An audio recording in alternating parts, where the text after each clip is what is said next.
Assalamualaikum warahmatullahi wabarakatuh. Alhamdulillahi rabbil alamin. Allahumma salli wa sallim wa barik ala habibina Sayyidina Muhammad wa ala ali Sayyidina Muhammad, amma ba'd. Allahumma bika asbahna wa bika amsayna wa bika nahya wa bika namut wa ilaikan nusyur. Asbahna wa asbahal mulku lillah walhamdulillahi rabbil alamin. Allahumma ma asbaha bina min ni'matin aw bi ahadin min khalqik faminka wahdaka la syarika lak falakal hamdu wa lakas syukur. Allahumma inna nas'aluka ilman nafi'a wa rizqan tayyiba wa amalan mutaqabbala. Ma'asyiral muslimin wal muslimat, bapak-bapak, ibu-ibu, saudara-saudari sekalian, ikhwan wa akhwat fillah, barakallahu fikum. Alhamdulillah, kita bersyukur kepada Allah Subhanahu wa taala. Hari ini Allah masih memberikan kehidupan, keimanan, kesehatan, kesempatan. Allah mampukan kita untuk bangun sholat subuh berjamaah di masjid, dan Allah mudahkan untuk duduk di rumahnya menghadiri majlis ta'lim sampai syuruk nanti. Dan kita tutup dengan sholat 2 rakaat, sholatu sunnatil isyraq. Allah mencatat untuk kita semuanya ganjaran seperti haji dan umrah yang sempurna, sempurna dan sempurna. Dan dengan barakah majlis ini di rumah Allah ini, Allah ampuni dosa-dosa kita, Allah maafkan kesalahan kita, Allah terima taubat kita, Allah berikan ilmu yang bermanfaat, rezeki yang baik, yang halal, yang barakah, yang banyak, dan Allah kabulkan semua aktivitas kita. Allah berikan sehat walafiat, istiqamah sampai husnul khatimah. Allahumma amin. InsyaAllah kita lanjutkan kajian kita yang lalu yang belum tuntas, yaitu 21 mutiara nasihat Sufyan Ats-Tsauri rahimahullahu ta'ala. Yang lalu kita terakhir sampai di poin yang nomor ke-5. Kemudian kita perluas pembahasan tentang silaturahmi. Dan insyaallah hari ini kita masuk nasihat poin yang nomor ke-6. Dan nanti insyaallah kita perluas kalau memang perlu untuk diperluas. Al-Imam Sufyan Ats-Tsauri rahimahullahu ta'ala adalah seorang ulama besar dari kalangan salafus soleh. Beliau wafat tahun 161 Hijriah atau 777 Masehi. Beliau ulama abad ke-8 Masehi. Dan ayahnya adalah seorang tabi'in. Ayahnya seorang tabi'in, muridnya sahabat Rasulullah sallallahu alaihi wa ala alihi wasallam. Dan beliau juga termasuk ulama besar yang banyak mutiara-mutiara nasihatnya. Nah, di sini ada 21 yang kita kaji. Insyaallah kita kaji satu persatu, tidak terburu-buru. Nah, sekarang yang nomor 6 nasihat beliau adalah fa idza hamamta bi shadaqatin au bi birrin au bi amalin shalihin fa'ajjil mudiyahu min sa'atihi min qabli an yahula bainaka wa bainahu syaitan. Ini nasihat yang luar biasa Bapak Ibu, dan ini sangat kita butuhkan dalam kehidupan kita.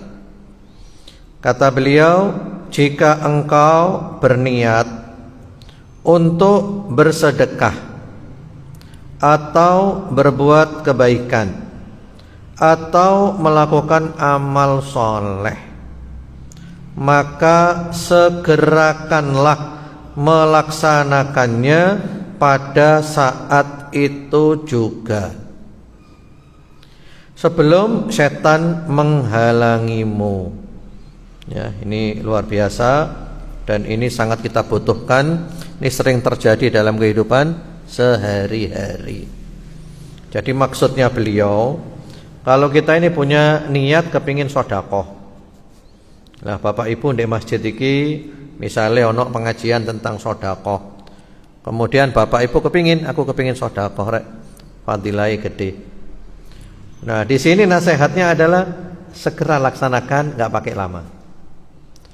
Soalnya kalau pakai lama biasanya enggak jadi. Karena setan akan menghalang-halangi. Amal soleh apapun, kebaikan apapun, kalau kita tunda-tunda biasanya tidak jadi dilaksanakan. Betul apa enggak Bapak Ibu? Betul. Ya, misalnya ada pengajian hari ini misalnya tentang sedekah, nanti kita bahas. Bapak Ibu ada kerentek, duitku iki akeh, duitku iki cukup. Untuk saya cukup, untuk keluarga cukup, nafkah cukup, masih banyak sisa. Maka saya kepingin sedekah, digawe celengan di akhirat. Lah menurut nasihat ini segera laksanakan. Karena apa? Karena itu pasti positif 100%. Maslahat 100%, tidak ada madorot. Ojo ditunda-tunda. Kalau Bapak Ibu nunda, besok saja, besok lusa saja, pekan depan saja, biasanya yang terjadi apa? Yang terjadi apa Bapak Ibu? Gak sido.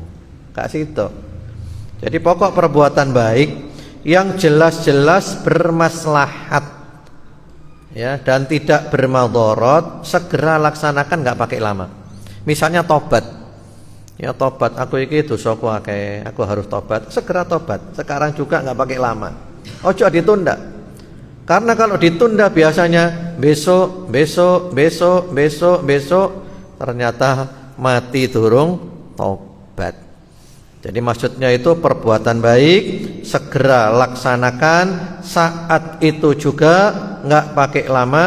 Karena kalau tidak, setan akan datang menghalangi kita dan tidak jadi berbuat seperti itu. Baik. Di sini kan ada pembahasan perbuatan baik ya, terutama sedekah. Bahkan disebutkan di dalam Al-Qur'an, orang itu ketika mau mati, dia minta umurnya dipanjangkan. Salah satu amal yang secara spesifik dia ingin lakukan adalah kepingin sedekah. Nah, insyaallah hari ini Bapak Ibu kita akan bahas tentang sedekah. Mungkin kita sudah sering dengar tentang sedekah. Nah, hari ini insyaallah kita menyegarkan ingatan kembali tentang sedekah. Sedekah itu kata para ulama definisinya adalah kita mengeluarkan sebuah pemberian dengan niat untuk mendekatkan diri kepada Allah. Ya, misalnya uang, kita memberikan uang, niatnya itu mendekatkan diri kepada Allah. Kita memberikan materi dengan niat untuk mendapat ganjaran dari Allah. Itu namanya sedekah. Ya, kayak misalnya Bapak Ibu masukkan uang ke kotak masjid, itu bisa diniatkan dengan sedekah. Ini saya masukkan untuk mendapat ganjaran dari Allah, mendekatkan diri kepada Allah. Dan sedekah itu ada dua macam. Yang pertama sedekah yang wajib, yaitu zakat. Yang kedua sedekah yang tidak wajib, ya sedekah biasa. Itu yang kita bahas insyaallah hari ini. Sedekah itu dahsyat, sedekah itu luar biasa. Dan sedekah ini kepada orang kaya boleh Bapak Ibu. Kalau zakat kan ada 8 golongan kan yang berhak menerima. Kalau sedekah kepada siapa aja boleh. Bahkan kepada orang kafir boleh. Ya, kepada siapapun boleh. Yang penting sebuah pemberian niatnya itu untuk mendapatkan ganjaran dari Allah. Niatnya mendekatkan diri kepada Allah. Di antara keutamaan sedekah, fadhail sedekah, Kata Rasulullah sallallahu alaihi wasallam, "Was-shadaqatu burhanun." Sedekah itu adalah bukti keimanan. Dadi lek ana wong gelem ngetokno dhuwit, ya, niate sedekah berarti wong sing iman. Soalnya ngetokno dhuwit iki gak gampang. Jadi kalau kita sedekah itu berarti adalah bukti argumentasi pelakunya itu adalah orang yang beriman. Kemudian yang kedua, sedekah ini termasuk akhlaknya Nabi Muhammad sallallahu alaihi wasallam. Kanjeng Nabi iku sifate kabeh apik. Salah satu sifat yang identik dengan Nabi itu dermawan. Kanjeng Nabi iku lowoman pol. Ya, kalau saya boleh tanya kepada Bapak Ibu, Kanjeng Nabi iku sugih apa melarat? Sugih apa melarat? Kanjeng Nabi iku sugih. Tapi duwike dientekno digawe bantu wong liya. Jadi uangnya dihabiskan untuk Islam wal muslimin. Sementara Nabi memilih hidup sederhana. Kanjeng Nabi memang milih hidup sederhana. Itu beliau itu oleh Allah disuruh milih, wahai Nabi Muhammad, Anda milih mana? Nabi plus raja kayak Nabi Sulaiman, bahkan lebih hebat dari Nabi Sulaiman, atau Nabi plus hamba biasa yang hidup sederhana. Ternyata Nabi milih Nabi plus hamba biasa. Itu pilihannya Kanjeng Nabi. Dan ini salah satu pilihan Nabi yang kita belum mampu niru, Bapak Ibu. Ya, Kanjeng Nabi itu pernah 2 bulan berturut-turut itu ada 9 istri. Waktu itu bojone sing urip 9, sing loro wis mati dhisik. Ya, total ada 11. Itu 9 istri, 2 bulan tidak dinyalakan api di rumahnya. Tidak dinyalakan api. Yang dimasak itu tidak ada. Sehingga makannya makan kurma, minumnya minum air, rongulan. Dan bojone kabeh sabar apa jarene Kanjeng Nabi. Kemudian juga Rasulullah sallallahu alaihi wasallam ini ya memilih hidup sederhana. Kalau tidur itu di atas tikar yang terbuat dari pelepah daun kurma. Jadi ibaratnya zaman kita sekarang ini turunin di kloso. Tikar terbuat dari pelepah daun kurma sehingga membekas, ngecap. Ya, badannya Nabi, pipinya Nabi ngecap, membekas. Lalu para sahabat tidak tega, ya Rasulullah, kami akan buatkan Anda tempat tidur yang empuk. Dikekno sing empuk. Kanjeng Nabi gak gelem. Ojo, aku milih iki ae. Soale aku ndek donya mek diluk tok. Aku iki seperti orang yang dalam perjalanan. Di tengah perjalanan ada pohon rindang. Aku istirahat sebentar. Setelah itu aku perjalanan lagi. Lah donya iki mek istirahat diluk tok. Mari ngono melaku maneh. Ndak mau Bapak Ibu. Nah kalau Bapak Ibu mau ndak kira-kira? Ya Bapak Ibu disuruh milih tidur di atas tikar di kloso, kaono kasure, ambek turu di hotel bintang 5. Milih mana Bapak Ibu? Milih mana? Bintang 5, berarti bolo dewi. Saya juga Bapak Ibu, saya milih bintang 5. Karena kita masih belum kelasnya Nabi Muhammad SAW. Turun kelasnya Kanjeng Nabi. Kita ini mek gaya itu melok sunnah. Ayo le melok sunnah hidup sederhana kon kayak Nabi ayo. Ya. Ternyata ikut Nabi Sulaiman. Ya kan Nabi Sulaiman kan raja kaya raya.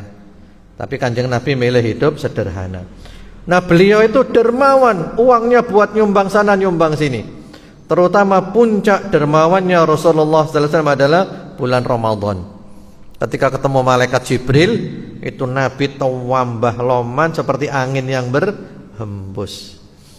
Baik, itu yang nomor 2. Jadi dermawan itu adalah termasuk sifat khususnya Nabi Muhammad SAW. Yang ketiga, sedekah itu bisa ngobati penyakit. Nabi bersabda, dawu mardakum bis shadaqah, obati orang-orang yang sakit di antara kamu dengan sedekah. Dan kemudian diterangkan oleh Ibnul Qayyim rahimahullahu taala, sedekah itu punya pengaruh yang dahsyat untuk menolak bala. Ya, dadi lek lara sedekah. Tapi Bapak Ibu, niate iku sedekah kudu ceke waras. Nah, itu ada niat yang salah ya. Jadi perlu kita memperbaiki niat. Jadi niatnya sedekah ini lillahi ta'ala. Saya sedekah ini karena Allah, ibadah. Saya sedekah karena cinta Allah. Saya sedekah mengharapkan ridhonya Allah dan surganya Allah. Saya sedekah takut murkanya Allah dan nerakanya Allah. Sedekah ikhlas. Subhanallah, otomatis penyakitnya oleh Allah disembuhkan. Tapi ya tentu harus seimbang ya, loroe apa? Sedekah sak pira? Wah iki loroe kanker stadium 4, suwoge sedekah mek 1000. Kepengin waras. Ya suwoge ya sedekah sing akeh. Yang kira-kira sedekah itu punya kekuatan dahsyat untuk ngangkat penyakit kita. Tapi niatnya tetap ibadah. Itu ngobati penyakit itu bonus. Itu ada cerita Bapak Ibu. Ini kisah nyata ya di negara Arab. Ada seorang ibu di negara Arab itu kena kanker stadium 4. Kalau menurut dokter sudah tidak ada harapan hidup, wis ngenteni mati. Akhirnya oleh anak-anaknya itu didatangkan TKW dari Indonesia. TKW ke Indonesia didatangkan untuk ngerawat ibu ini. Lah TKW ini aneh. Sebentar ke toilet dan lama di toilet. Sebentar lagi ke toilet dan lama di toilet. Terus kayak gitu. Akhirnya ibu ini tanya, "Kamu kok sering ke toilet dan kamu kok berlama-lama di toilet, kenapa?" Kata TKW itu, "Oh iya, saya ini daftar jadi TKW sudah lama, tidak dapat panggilan. Sampai saya hamil, sampai saya punya anak.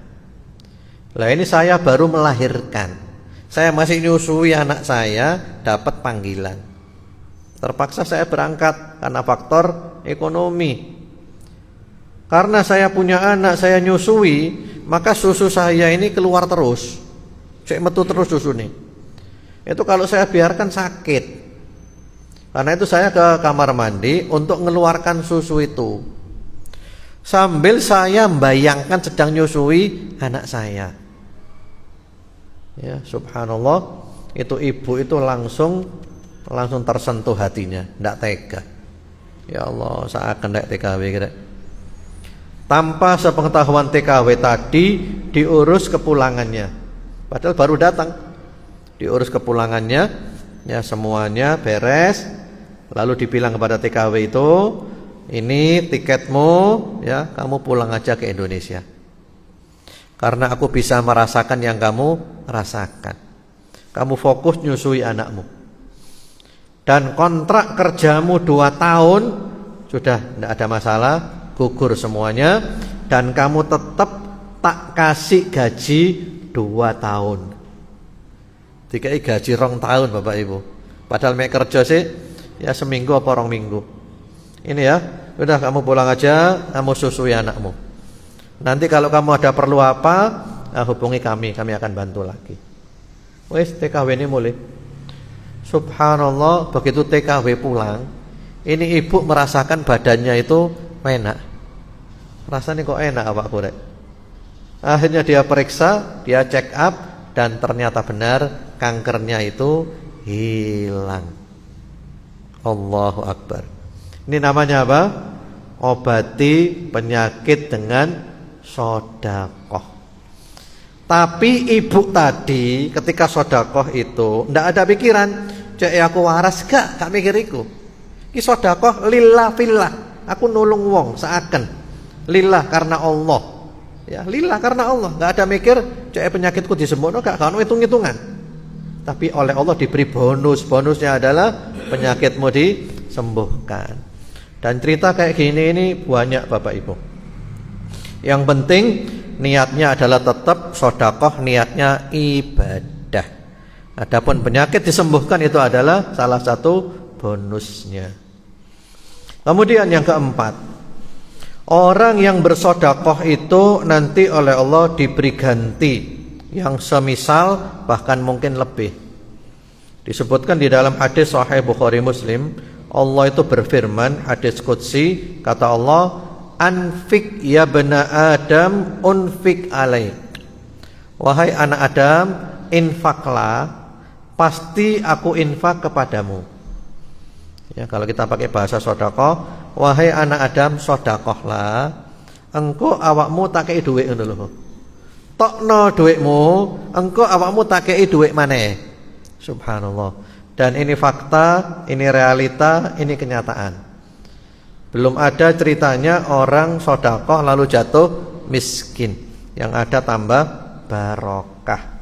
Apalagi tepat sasaran, nolong orang, maka kita akan ditolong oleh Allah Subhanahu wa taala. Kemudian yang kelima, di antara keutamaan sedekah disebutkan di dalam hadis Sahih Bukhari Muslim, saben isu. Nah, sekarang ini ya, pagi ini. Setiap pagi itu ada 2 malaikat yang turun. Ben isu ono loro malaikat mudun. Yang satu itu berdoa, Allahumma a'ti munfikon kholafan. Ya Allah, lek ono wong sing ngetokno duwike infak sedekah, berilah ganti. Yang satunya berdoa, Allahumma a'ti mumsikan talafan. Ya Allah, lek ono wong sing medit gak gelem ngetokno duwike, maka musnahkanlah hartanya. Iki bendino Bapak Ibu. Jadi setiap pagi itu ada 2 malaikat yang turun, yang berdoa. Yang pertama, kalau ada orang infak, mengeluarkan uang, sedekah dan seterusnya, berilah ganti ya Allah. Kalau ada orang yang kikir, gak gelem ngetokno duwike, maka musnahkanlah hartanya. Sehingga ada istilah itu sedekah subuh. Nah, itu apik Bapak Ibu. Sedekah subuh. Ya apa carane? Ya cara paling gampang yang ngelebono duit nang kene, nang kotake masjid. Subuh-subuh ngelebono duit nang kotake masjid. Atau juga mungkin di rumah itu ada kotak amal. Mungkin dari masjid, mungkin dari pondok, mungkin dari panti asuhan. Ya, ada kotak amal. Nah, subuh tangi turu ngelebono duit rono. Jadi hari kita buka dengan sedekah. Langsung malaikat ndoakno, ya Allah berilah dia ganti. Kemudian yang keenam, orang yang bersedekah itu Allah berjanji akan memberi ganti yang berlipat-lipat, bahkan sampai 700 kali lipat. Surat Al-Baqarah 249. Man dalladzi yuqridullaha qardan hasanan fayudha'ifahu lahu ad'afan katsirah. Ya, ini bahasanya Allah itu bahasa lembut ya. Jadi Gusti Allah iku wara sapa sing nyelangi dhuwit nang Gusti Allah. Jadi Allah pakai bahasa, kalau kita sedekah itu infak, itu memberi pinjaman kepada Allah. Padahal ini harta milik Allah. Ini harta dari Allah. Kalau kita bantu orang, itu kata Allah menghutangi Allah. Sapa sing ngutangi Gusti Allah, maka sama Allah akan diberi ganti yang berlipat-lipat. Ya, dan ayat model gini di Al-Qur'an itu banyak, termasuk di Al-Baqarah, yaitu oleh Allah diganti sampai 700 kali lipat. Ya. Kemudian juga Nabi bersabda, mana qasat shadaqatun min mal, harta itu tidak akan berkurang kalau disedekahkan. Ya, mungkin nilainya berkurang. 1 juta ditokno 1.000 kari 900. Tapi insya Allah tambah barokah ya. Dan di sini Bapak Ibu ada hal yang perlu kita pahami, jangan sampai salah paham. Allah tidak mengatakan mengganti cash, ya. Allah tidak mengatakan mengganti cash. Oleh awakmu sedekah 1000 diganti 700.000. Nah, itu tidak ada. Jangan tertipu. Ya, karena ada orang itu yang suka bilang begitu. Itu salah 100% Bapak Ibu. Itu Gusti Allah gak warah dikai ganti cash. Sehingga dia nyuruh orang-orang sedekah, alasannya nanti diganti cash. Enggak, bukan diganti cash. Tidak ada kata-kata diganti cash. Yang ada itu Allah memberikan ganti berlipat-lipat. Boleh jadi gantinya berupa kesehatan kayak tadi. Jika ini Gusti Allah sehat, dan sehat itu gak ono nilainya. Atau boleh jadi oleh Allah diberi ganti rumah tangga kita itu tambah harmonis. Wow, itu mahal. Atau diberi ganti oleh Allah hidup kita lebih tenang, urip luwe tenang, luwe ayem, luwe damai. Atau diberi ganti oleh Allah untuk nolak bala, ya, dan seterusnya. Jadi jangan ada di pikiran kita itu, lek aku sedekah 1 juta diganti 700 juta. Moro bapak ibu ngetokno duwike kabeh. Cek oleh ganti wake, tibane entek gak balik ngono lho. Ya, ndak ada ya. Ndak ada ketentuan balik cash. Yang ada itu oleh Allah diberi ganti donya akhirat, tapi gantine apa Gusti Allah sing eruh. Yang jelas itu lebih baik dari harta yang kita keluarkan. Tapi ndak ada keterangan gantinya kontan uang. Kemudian yang keberapa sekarang Bapak Ibu? Yang nomor 7. Yang nomor 7 ya. Sedekah itu menghapus dosa-dosa kita. Nah, ini saya punya dosa, Bapak Ibu punya dosa, kabeh wong duwe dosa. Salah satu yang melebur dosa itu adalah sedekah. Monggo nanti dibuka surat At-Taubah 103. Khudh min amwalihim shadaqatan tutahhiruhum wa tuzakkihim biha. Sedekah baik zakat atau sedekah biasa itu menghapus dosa, membersihkan kita. Dibersaini oleh Gusti Allah. Di dalam hadis Rasulullah sallallahu alaihi wasallam bersabda, "Was-shadaqatu tudfi'ul khati'ah kama yudfi'ul ma'un nar." Sedekah bisa memadamkan dosa seperti api memadamkan seperti air memadamkan api. Dadi lek ana geni ya disiram banyu genine mati. Lah wong duwe dosa sedekah, dosa iku ilang. Ya, Masya Allah, tabarakallah. Salah satu pelebur dosa itu adalah sedekah.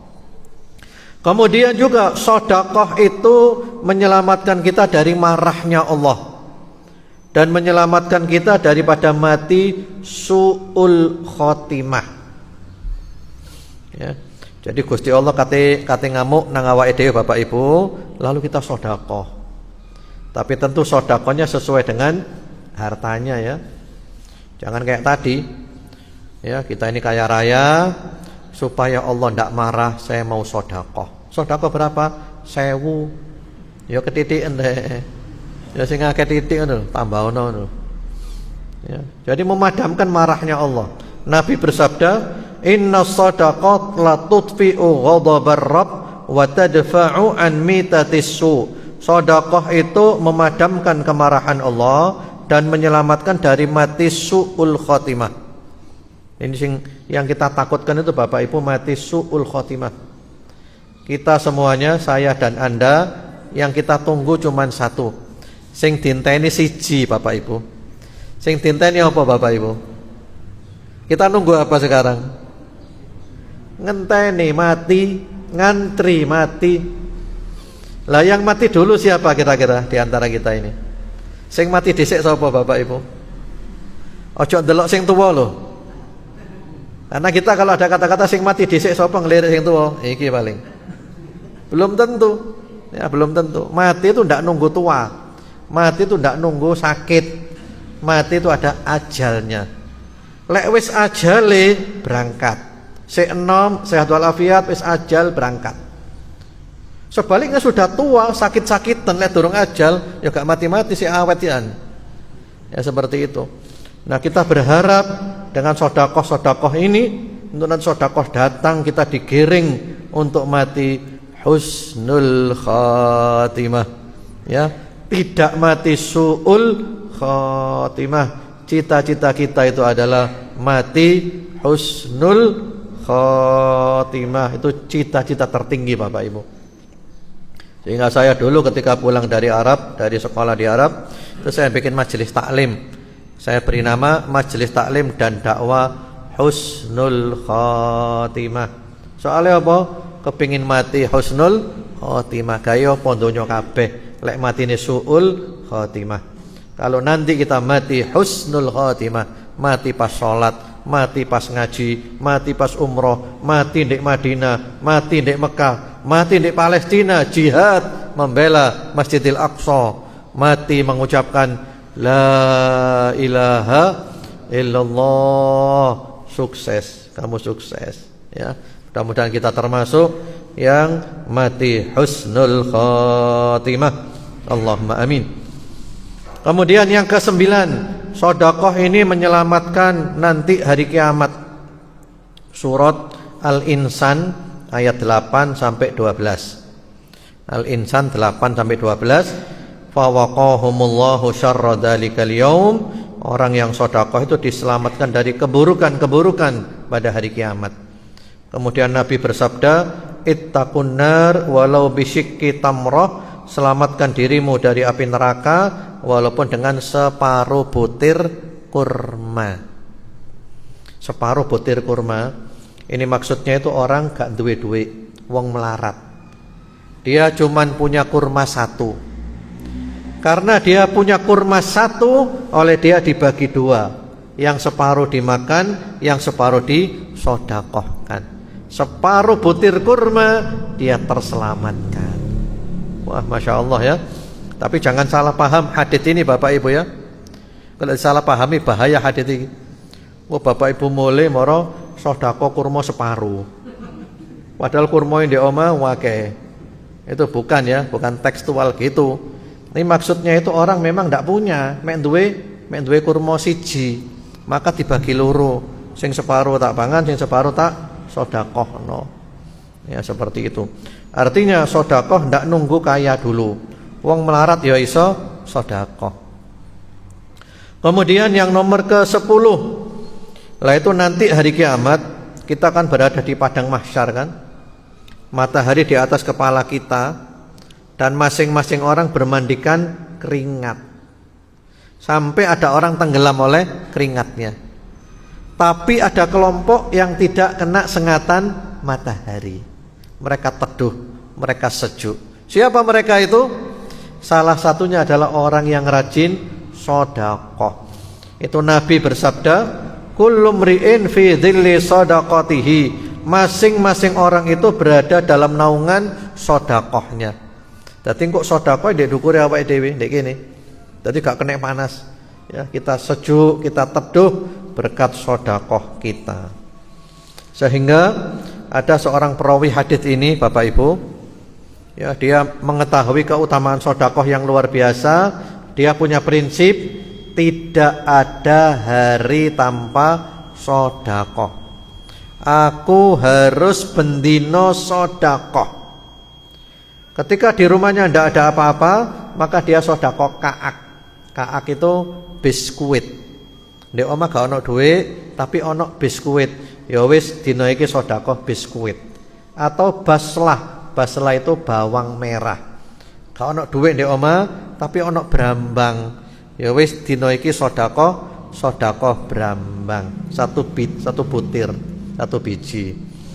Jadi mari Bapak Ibu, ya kita berusaha punya prinsip tidak ada hari tanpa sedekah. Wis pokok bendina sedekah. Ya apa carane? Ya carane macam-macam. Salah satu cara yang bagus ini Bapak Ibu. Kan kita sering perjalanan ya, numpak motor, numpak sepeda motor.